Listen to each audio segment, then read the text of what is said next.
In the heart of the bustling city, atop a skyscraper that pierced the heavens, I stood with my camera in hand.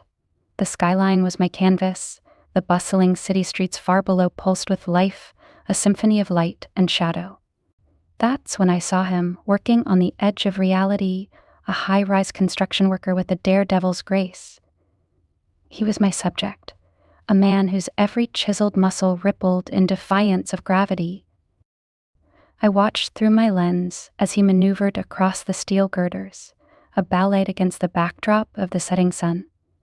As he approached the edge where I was perched, ready to capture the city's soul, the clicking of my shutter was like a heartbeat in the silence between us.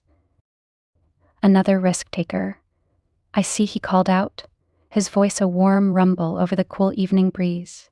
His hands, rough and strong from his craft, reached out with the steadiness that belied the danger of his trade.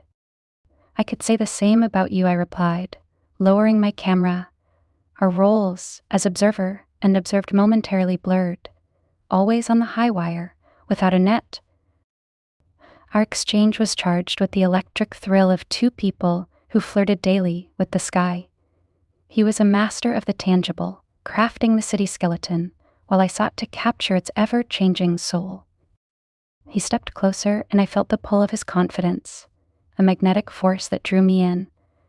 With the city sprawling out beneath us, there was a sense of being suspended in time, two adventurers sharing a ledge that felt like the edge of the world.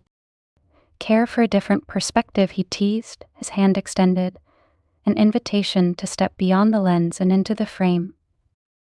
I took his hand, the contact sparking a connection as tangible as the steel under our feet. Together, we navigated the narrow walkway, his presence a solid reassurance. As the sun dipped below the horizon, bathing us in a golden glow, he turned to face me.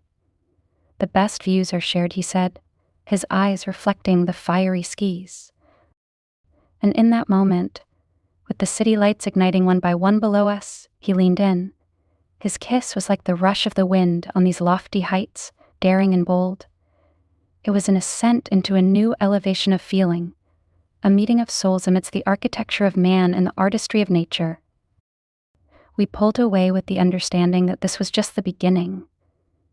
Our story was an adventure yet to be fully developed, a series of snapshots waiting to be taken, and as the stars began to punctuate the twilight, I realized that my search for the perfect shot had led me to something even more elusive, a bond that felt as vast and infinite as the skyline I so loved to capture.